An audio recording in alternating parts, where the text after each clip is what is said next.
നമസ്കാരം. ശ്രീരാഗം ആസ്ട്രോളജിയുടെ ഇന്നത്തെ അധ്യായത്തിലേക്ക് ഏവരെയും സ്വാഗതം ചെയ്യുന്നു. 271 അധ്യായങ്ങളും 18,000 ശ്ലോകങ്ങളും അടങ്ങുന്ന ഒരു മഹത് ഗ്രന്ഥമുണ്ട്. അതാണ് ഗരുഡപുരാണം.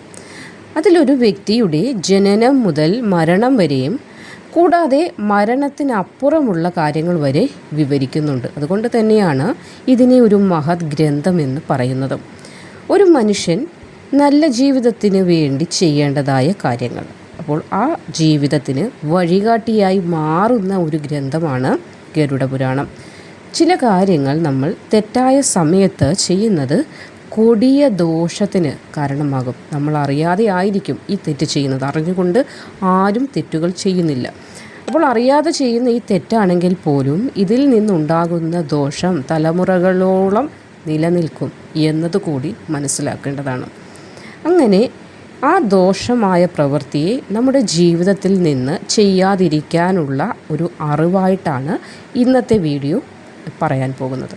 അപ്പോൾ തെറ്റായിട്ടുള്ള ചില കാര്യങ്ങൾ നമ്മൾ ചെയ്യുന്നതിലൂടെ നമ്മുടെ ജീവിതത്തിലേക്ക് എത്തുന്ന ദോഷത്തെ ഇനി നമ്മൾ വരുത്താൻ പാടുള്ളതല്ല. അപ്പോൾ അറിഞ്ഞിരിക്കേണ്ട 1-2 കാര്യങ്ങളാണ് ഇന്നത്തെ അധ്യായത്തിലൂടെ പറയാൻ പോകുന്നത്. നമുക്ക് വീഡിയോയിലേക്ക് കടക്കാം. എല്ലാ ഗൃഹങ്ങളിലും വളരെയധികം ഭവ്യതയോടുകൂടി വളരെയധികം സൂക്ഷ്മതയോടെ കരുതിപ്പോരുന്ന ഒരു സസ്യമുണ്ട്. അതാണ് തുളസി. എല്ലാവർക്കും അറിയാം ലക്ഷ്മി ദേവി തുളസിയിൽ വസിക്കുന്നു എന്ന്. അതുകൊണ്ട് തന്നെ തുളസിയെ വളരെയധികം പവിത്രമായ ഒരു സസ്യമായിട്ട് തന്നെയാണ് നമ്മൾ കണക്കാക്കുന്നത്. അപ്പോൾ ഇതിനെ പവിത്രമായി തന്നെ കണക്കാക്കുന്ന വേളയിലും ഇതിന് ചില സമയം, അതായത് വൈകുന്നേരങ്ങളിൽ വെള്ളം ഒഴിക്കാൻ പാടില്ല എന്ന ഒരു കാര്യം എത്ര പേർക്കറിയാം? എന്നാൽ ഇപ്പോൾ മുതൽ അറിഞ്ഞുകൊള്ളൂ, തുളസിക്ക് ഒരിക്കലും വൈകുന്നേരങ്ങളിൽ ജലം അർപ്പിക്കരുത്. കൂടാതെ വൈകുന്നേരങ്ങളിൽ തുളസിയുടെ അടുത്തായി വിളക്ക് കൊളുത്തി വയ്ക്കാനും പാടില്ല. ഇത് ഗരുഡശാസ്ത്രം അല്ലെങ്കിൽ ഗരുഡ പുരാണം അനുശാസിക്കുന്നതാണ്. അപ്പോൾ ഈ തെറ്റ് ആരെങ്കിലും അറിയാതെയോ ചെയ്യുന്നുണ്ടെങ്കിൽ അത് ഇനി മുതൽ ആവർത്തിക്കാതിരിക്കുക. അപ്പോൾ ഒന്നാമത്തെ കാര്യം തുളസി പൂജയാണ്. അപ്പോൾ അതിൽ വൈകുന്നേരങ്ങളിൽ തുളസിക്ക് ഇനി ജലം അർപ്പിക്കാതിരിക്കുക എന്നതാണ് ആദ്യത്തെ കാര്യം. രണ്ടാമത്തെ കാര്യം വീട് വൃത്തിയാക്കുന്നതുമായി ബന്ധപ്പെട്ടാണ്. സൂര്യാസ്തമയത്തിന് ശേഷം ഒരിക്കലും വീട് വൃത്തിയാക്കുവാൻ പാടുള്ളതല്ല. അത് വൃത്തിയാക്കുന്നത് തുടയ്ക്കുന്നതുമാകാം തൂത്തുവാരുന്നതുമാകാം. ഇത് 2 പ്രവൃത്തിയും സൂര്യാസ്തമയത്തിന് ശേഷം ചെയ്യാൻ പാടില്ല. അത് ലക്ഷ്മി ദേവിയുടെ അപ്രീതി നമ്മളിലേക്ക് എത്തുന്നതിനും ദിനം പ്രതി കടങ്ങൾക്കുമേൽ കടങ്ങളായി ജീവിതം തന്നെ നശിച്ചു പോകുന്നതിനും കാരണമാകും. മൂന്നാമതായി ഗരുഡപുരാണത്തിൽ പറയുന്നത് മുടിയും നഖവുമായി ബന്ധപ്പെട്ടിട്ടുള്ള ഒരു കാര്യമാണ്.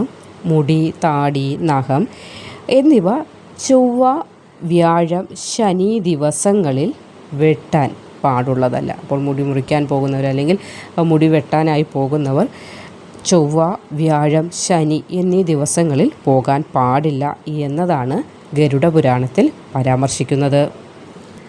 അടുത്തതായി ഗരുഡപുരാണത്തിൽ പറയുന്നത് സൂര്യാസ്തമയത്തിന് ശേഷം തൈര് കഴിക്കരുതെന്നാണ്. ഇങ്ങനെ ചെയ്താൽ ആയുസ് കുറയും. ഏതു വ്യക്തിയാണോ സൂര്യാസ്തമയത്തിന് ശേഷം ഭക്ഷണത്തിന് തൈര് ഉപയോഗിക്കുന്നത് ആ വ്യക്തിയുടെ ആയുസ് കുറയുന്നതിന് ഈ ഒരു തെറ്റ് തന്നെ ധാരാളമാണ്. ഇങ്ങനെയുള്ള 3-4 കാര്യങ്ങൾ ഗരുഡ പുരാണത്തിൽ പരാമർശിക്കുന്നുണ്ട്. അപ്പോൾ ഇത് നമ്മൾ പാലിക്കുക. ഈ തെറ്റ് ആരെങ്കിലും ഇന്ന് ഈ നിമിഷം വീഡിയോ കേൾക്കുന്നതിന് മുന്നേയുള്ള സമയങ്ങളിൽ ചെയ്തു പോയിട്ടുണ്ടെങ്കിൽ അത് പോയിക്കൊള്ളട്ടെ, തെറ്റ് തന്നെയാണ്. എന്നിരുന്നാലും ഇനി ഈ തെറ്റ് ആവർത്തിക്കരുത്. നമ്മൾ അറിയാതെ ചെയ്തു പോയത് ദൈവം ക്ഷമിച്ചുകൊള്ളും.